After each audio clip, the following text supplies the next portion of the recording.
एक बार फिर से आप सभी का स्वागत है। हम अध्ययन कर रहे हैं कुरिन्थियों के नाम पौलुस प्रेरित की दूसरी पत्रिका। और अब समय है कि जैसा हमने पिछले संदेश में बात की कि क्या किसी विश्वासी का उद्धार हो सकता है, क्योंकि पौलुस यहां पर 11वें वचन में कह रहे हैं, क्योंकि जब वह घटता जाता था, तेजोमय था, तो जो स्थिर रहेगा वह और भी तेजोमय क्यों ना होगा। तो इस बात से हमें इस बात का अंदेशा मिलता है कि किसी भी मसीही विश्वासी का उद्धार नहीं खोएगा, वो अनंत जीवन को पाएगा। तो क्या उद्धार खोया जा सकता है? तो मेरे प्यारे भाई बहनों, जैसे मैंने आपको बताया, आप उस वीडियो को जरूर देखिए अगर आप इसका संपूर्ण तरीके से इस बात को जानना चाहते हैं, उद्धार क्या है और उद्धार क्या खोया जा सकता है। मैंने 3 4 5 सवालों के वहां जवाब विस्तार से देने की कोशिश की है। यहां पर मैं थोड़ा सा संक्षेप में आपको बताना चाहूंगा। जिसने उद्धार पा लिया, जिसने प्रभु के प्रेम को चख लिया, जिसने प्रभु की मृत्यु और उसके जी उठने को जान लिया, जिसने उस सच्चाई को पहचान लिया, फिर वो अपने जीवन में कभी भी पवित्र आत्मा की निंदा और शोकित करने वाले कार्य नहीं करेगा। हालेलुया।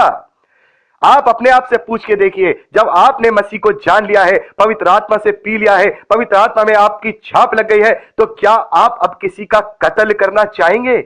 क्या आप किसी को धोखा देना चाहेंगे? क्या आप चोरी करेंगे? क्या आप किसी दूसरे के माल पर डकैती डालेंगे? नहीं, ये आपसे होगा ही नहीं। हाँ, छोटी मोटी गलतियां जरूर मुझसे और आपसे हो सकती हैं, उसके लिए परमेश्वर हमें क्षमा करता है। लेकिन वो गलतियां जो जानबूझ के हम करते जाते हैं, फिर वो गलतियां नहीं रह जाती। मेरे कहने का मतलब ये नहीं कि छोटी मोटी गलतियां करना हमारे लिए अलाउ है, नहीं, हम वो भी नहीं कर सकते, लेकिन हमसे हो जाती हैं अनजाने में, जाने अनजाने। हम कभी कभी छोटा छोटा गुस्सा कर जाते हैं, कभी कभी छोटी छोटी ईर्ष्या कर जाते हैं, कभी कभी छोटा छोटा हम अपने ऊपर घमंड कर जाते हैं, किसी के साथ गलत बिहेवियर कर जाते हैं, किसी के साथ ऊंची आवाज में बात कर देते हैं, किसी का दिल दुखा देते हैं। वो अनजाने में अपने आप को कंट्रोल नहीं कर पाते और कर देते हैं। लेकिन हमें उस बात का पश्चाताप होता है, और परमेश्वर मनों को और हृदय को जानने वाला है।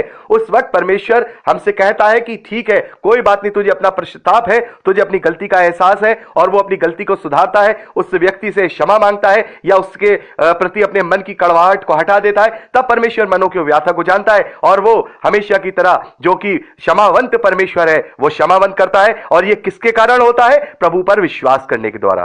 प्रभु यीशु मसीह के लहू के द्वारा हमारे पापों का छुटकारा होता है। हमारे पापों का छुटकारा तो हुआ जब हमने उससे विश्वास किया, लेकिन हमारी गलतियों का भी छुटकारा हमें उससे मिलता है। लेकिन याद रखिएगा, मेरे कहने का मतलब यह नहीं है कि प्रभु यीशु मसीह पर विश्वास करने के द्वारा हमें गलतियां करने का सर्टिफिकेट मिल गया। जिसने जानबूझ के गलती की, तो इसका मतलब यह है कि वो धोखा दे रहा है। किसको? अपने आप को नहीं, परमेश्वर को धोखा दे रहा है। अगर कोई जानबूझ के गलती कर रहा है कि नहीं मैं गलती कर रहा हूं, मैं बाद में क्षमा मांग लूंगा, तो इसका मतलब वो तो शातिर है। उसका उद्धार हुआ ही नहीं था, उसने तो मसीह को पहचाना ही नहीं था, उसने तो मसीह को ग्रहण किया ही नहीं था, वो तो नई सृष्टि बना ही नहीं था, उसमें से तो पाप निकला ही नहीं था। तो फिर उसका उद्धार कैसे हुआ था? और उसका उद्धार हुआ ही नहीं था, तो उद्धार खोने का सवाल ही नहीं उठता है। आप मेरी बात को समझिए। यदि सच्चा उद्धार प्राप्त हो गया है, तो फिर कभी उद्धार नहीं खोएगा। और जो लोग ऐसा करते हैं, इसका मतलब यह है कि उनका कभी उद्धार हुआ ही नहीं था, क्योंकि उन्होंने अभी तक अपने मनों को इस तरीके से शुद्ध नहीं किया था। आप सोचिए, अगर हम पवित्र आत्मा के अधीन हैं, तो क्या हम इतने गलत गलत कार्य कर सकते हैं जो पवित्र आत्मा के विरोध में हो? व्यभिचार कर सकते हैं, चोरी कर सकते हैं, डकैती डाल सकते हैं, किसी का मर्डर कर सकते हैं? क्या हम किसी पर के दूसरे माल को हड़प कर सकते हैं? किसी के साथ धोखेबाजी कर सकते हैं? नहीं। अगर हम मसीह में हैं, तो हम कभी भी कदापि भी ऐसा नहीं करेंगे। और अगर हम ऐसा कर सकते हैं, तो फिर हम मसीह के हैं ही नहीं। हालेलुया। हमने अभी तक उद्धार पाया ही नहीं है, वो मसीह की कैटेगरी में था ही नहीं, उसने कभी भी मसीहत को जाना ही नहीं था। और जिसने मसीहत को जान लिया है, तो फिर उसके अंदर ऐसी बातें उसके मन में नहीं आएंगी। हाँ, छोटी मोटी गलतियां जरूर हो सकती हैं। हम निष्पाप जीवन नहीं जी सकते, क्योंकि हम सभी गलतियों का पुतला हैं। लेकिन गलतियां और पाप में बहुत फर्क है।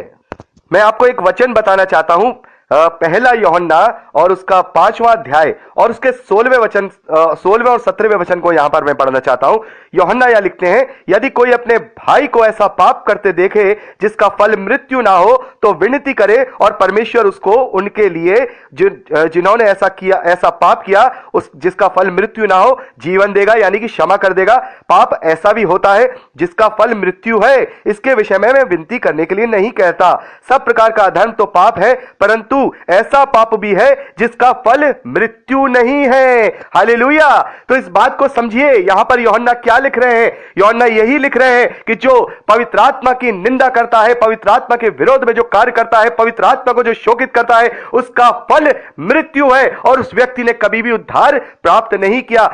लेकिन पौलुस यहां पर कह रहे हैं, यदि कोई अपने भाई को ऐसा पाप करते देखे जिसका फल मृत्यु ना हो, तो विनती करे परमेश्वर से, उसके लिए क्षमा की विनती करे, वो स्वयं परमेश्वर से उससे क्षमा की विनती करे, तो परमेश्वर भी उसे जीवन देगा और उसे क्षमा कर देगा। लेकिन जानबूझकर की गई गलती भी पाप की श्रेणी में ही आती है, इस बात का आप ध्यान रखिएगा।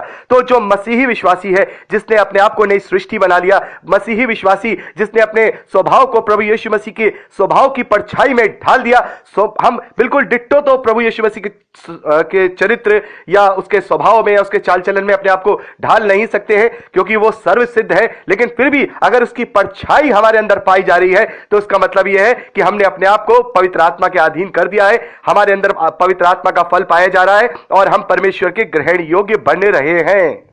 तो मैं समझता हूं कि जो भी बात मैंने आपको समझाई, आपको समझ में आई होगी कि हमारा उद्धार इसलिए कभी नहीं खो सकता, हमारा तेज कभी इसलिए कम नहीं हो सकता, क्योंकि यदि हमने सच्चे मन से प्रभु यीशु मसीह को ग्रहण किया है, तो अब हम शरीर के अधीन नहीं रहे, आत्मा के अधीन हो गए। और इस बात को हम गलातियों की पत्री में जब आएंगे, बहुत ही अच्छी तरह से 5वें अध्याय में पढ़ेंगे, कैसे शरीर आत्मा के विरोध में और आत्मा शरीर के विरोध में कार्य करता है। दोनों की लालसाएं, दोनों की इच्छाएं अलग है। ये शरीर इस धरती के तत्वों से बना है, तो इस धरती के तत्वों की लालसा करता है, लेकिन आत्मा परमेश्वर का स्वरूप है, इसलिए आत्मा परमेश्वर की लालसा करता है। तो मेरे प्यारे भाई बहनों, कोई भी मसीही विश्वासी अपना उद्धार कभी नहीं खो सकता, और जिसने गलत कार्य किया है, जिसने परमेश्वर के विरोध में पाप किया है, पाप गलती नहीं पाप किया है, वो फिर परमेश्वर उसका न्याय करेगा कि उसका सही मायने में उस वक्त उद्धार हुआ था या नहीं हुआ था। तो चलते हैं अपने वापस 2 कुरिन्थियन 3 अध्याय। तो हम बात कर रहे थे 11वें वचन में कि पौलुस यहां लिखते हैं, क्योंकि जब वह घटता जाता था, तेजोमय था, तो वह जो स्थिर रहेगा और भी तेजोमय क्यों ना होगा। तो वो अपने नई वाचा के जो सेवक हैं, नई वाचा के जो जिनके साथ नई वाचा यानी प्रभु यीशु मसीह की लहू की वाचा जिनके साथ बांधी गई है, जो विश्वास की और अनुग्रह की वाचा है, पौलुस कहते हैं उनका जो विश्वास है वो स्थिर रहेगा और वो और ज्यादा तेजोमय क्यों ना होंगे।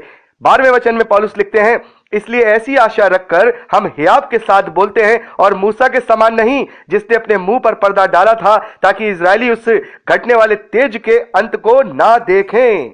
तो मेरे प्यारे भाई बहनों, यहां पर जो पर्दा डालने के विषय में, तो हम देखते हैं कि जो यहूदियों का रिवाज होता है, जो अपने सर को ढक करके एक ओढ़नी टाइप की होती है, वो शॉल टाइप की जिसे हम कह सकते हैं वो होती है, तो वो हमेशा अपने मुख पे डाले रहता था, क्योंकि जब वो परमेश्वर के उपस्थिति में होता था तो वो तेजोमय हो जाता था, और उसके बाद जब वो बाहर आता था तो उसके ऊपर से वो तेज हल्का हो जाता था, जिस बात को हम विस्तार से निर्गमन की पुस्तक में 34वें अध्याय में पढ़ सकते हैं। इस बात को हम स्पेशली 32वें और 33वें वचन में देख सकते हैं।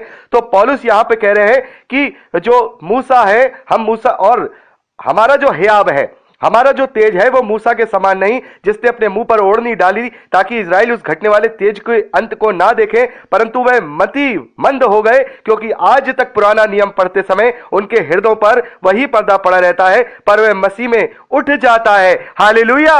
वो पर्दा उस वक्त लोगों के ऊपर पड़ा था, वो जो शारीरिक जो व्यवस्था है उसके द्वारा उनके मनों पे जो पर्दा पड़ा था, उस तेज का पर्दा, लेकिन वो पर्दा यहां पौलुस कहते हैं चाहे हमारी किसी भी परंपरा का पर्दा क्यों ना हो, यह बात केवल यहूदियों के लिए नहीं, सभी जातियों के लिए यहां पर अप्लाई होती है।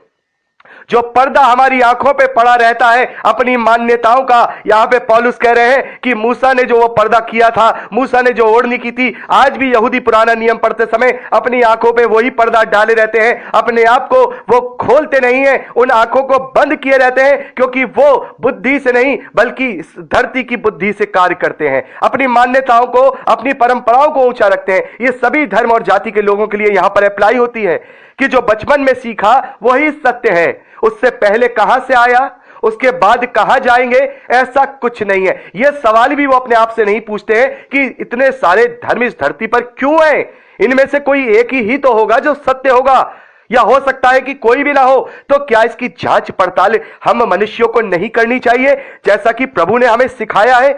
प्रभु ने कहा तुम अपने परमेश्वर से पूरे मन, पूरे प्राण, पूरी बुद्धि के साथ प्रेम रखो, बुद्धि के साथ, निर्बुद्धियों के समान नहीं।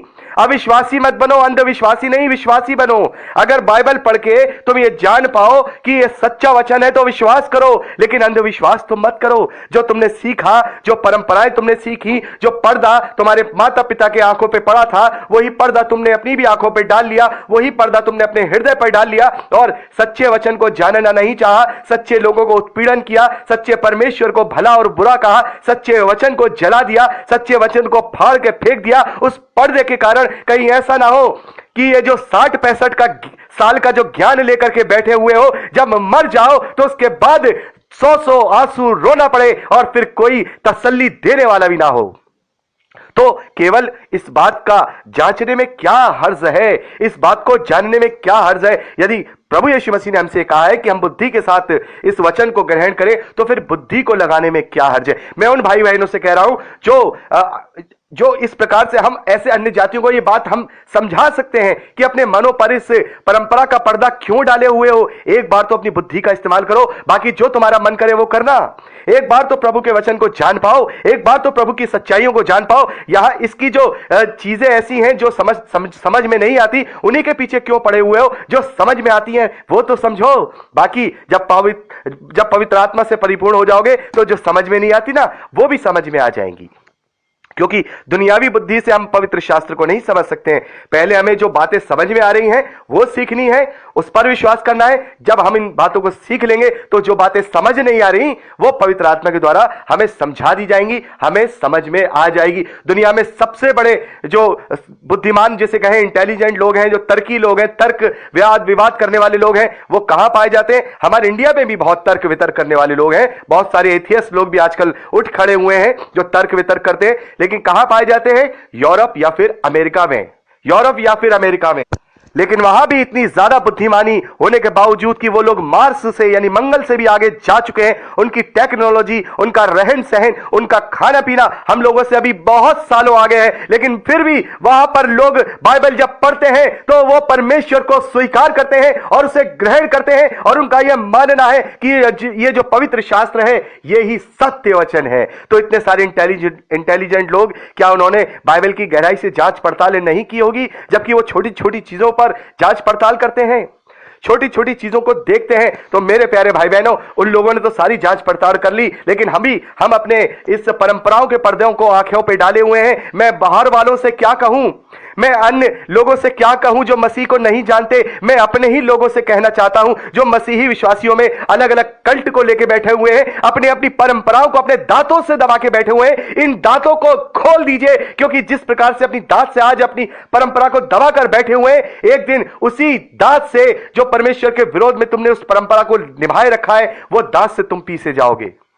अभी भी वक्त है, अपनी बुद्धि का इस्तेमाल करिए, पवित्र शास्त्र को पढ़िए। उन सभी डिनोमिनेशन और कल्ट्स के लोगों से मैं कहना चाहता हूं वो ये जाने कि पवित्र शास्त्र क्या है। प्रभु यीशु मसीह की एकमात्र शिक्षा को अपने जीवन में ग्रहण करें कि अपने परमेश्वर से पूरे मन, पूरे प्राण और पूरी बुद्धि से प्रेम करो। तो पूरे मन और प्रेम, अपने मन और प्राण से तो तुम बाद में कर लेना, पहले बुद्धि से प्रेम करना सीख जाओ। तो मैं अपने उन मसीही भाई बहनों से कहना चाहता हूं जो परंपराओं को अपने ऊपर हावी किए हुए हैं और परमेश्वर के वचन को अच्छी तरह से अपने जीवन में लागू नहीं कर रहे हैं। तो पौलुस यहां कह रहे हैं कि उनके मनों पर पर्दा डल गया है, वे मतिमंद हो गए हैं, क्योंकि आज तक पुराना नियम पढ़ते समय उनके हृदय पर वही पर्दा पड़ा रहता है, पर वह मसीह में उठ जाता है। जो मसीह को जान लेते हैं वो पर्दा उनकी आंखों से उठ जाता है। आगे पौलुस कहते हैं, आज तक जब कभी मूसा की पुस्तक पढ़ी जाती है तो उनके हृदय पर पर्दा पड़ा रहता है, परंतु जब कभी उनका हृदय प्रभु की ओर फिरेगा तब वह पर्दा उठ जाएगा। हालेलुया। पौलुस यहां पर कह रहे हैं कि आज जब वो पुराना नियम पढ़ते हैं, मूसा की पुस्तकों को पढ़ते हैं, तो वो अपने पर्दे को डाले रहते हैं, लेकिन पौलुस कहते हैं जब कभी उनका हृदय प्रभु की ओर फिरेगा तब वह पर्दा उठ जाएगा। प्रभु तो आत्मा है और जहां कहीं प्रभु का आत्मा है वहां स्वतंत्रता है। हालेलुया। जहां पर प्रभु का वचन है वहां पर स्वतंत्रता है। तो मेरे प्यारे भाई बहनों, अगर आज भी हमारे आंखों पर अपनी परंपराओं का जो चश्मा है वो चढ़ा हुआ है, या फिर और दूसरे भाई बहन जो अलग अलग मान्यताओं को लेकर के चलते हैं, यदि उनके मनों पर वो पर्दा पड़ा हुआ है, तो एक दिन यदि उनका जब मन फिरेगा, वो सही मायने में अपनी बुद्धि का इस्तेमाल करेंगे, तो पौलुस कह रहे हैं कि उनकी आंखों से पर्दा उठ जाएगा। हालेलुया। जो मसीही विश्वासी होता है, जो प्रभु को ग्रहण कर लेता है, जो प्रभु को अपना उद्धारकर्ता करके मानता है, उसके मन से, उसकी आंखों से सारे पर्दे उठ जाते हैं, क्योंकि प्रभु यीशु मसीह हमारे लिए स्वतंत्रता है। प्रभु यीशु मसीह कहते हैं तुम सत्य को जानोगे और सत्य तुम्हें स्वतंत्र करेगा। किन चीजों से? इस दुनिया के आडंबरों से, इस दुनिया की परंपराओं से, इस दुनिया की भौतिक आवश्यकताओं और चीजों से। वो तुम्हें सब चीजों से आजाद कर देगा, स्वतंत्र कर देगा। तुम्हारी आंखों से सारे पर्दों को वो हटा देगा। पौलुस आगे लिखते हैं, परंतु जब हम सबके उघाड़े चेहरे से प्रभु का प्रताप इस प्रकार प्रकट होता है, जिस प्रकार दर्पण में तो प्रभु के द्वारा जो आत्मा है, हम उसी तेजस्वी रूप में अंश अंश करके बदलते जाते हैं। हालेलुया। यहां पर पौलुस कहते हैं कि हम इसी योग्य नहीं है कि हमारे चेहरे से कोई भी रोशनी या नूर निकले। यह प्रभु यीशु मसीह की ओर से है कि जब जैसे हम दर्पण पे खड़े होते हैं और दर्पण में जो रोशनी होती है वो हमारी रोशनी के साथ मिल जाती है, वैसे ही प्रभु यीशु मसीह के द्वारा जो हमें वो रोशनी मिली है, वो तेजस्वी रूप मिला है, हम उसमें अंश अंश करके बढ़ते जाते हैं। जैसे जैसे हम प्रभु में डील डॉल में बढ़ते हैं, वैसे वैसे ही हमारा जो तेज है वो बढ़ता जाता है, और एक वक्त ऐसा आता है कि वो तेज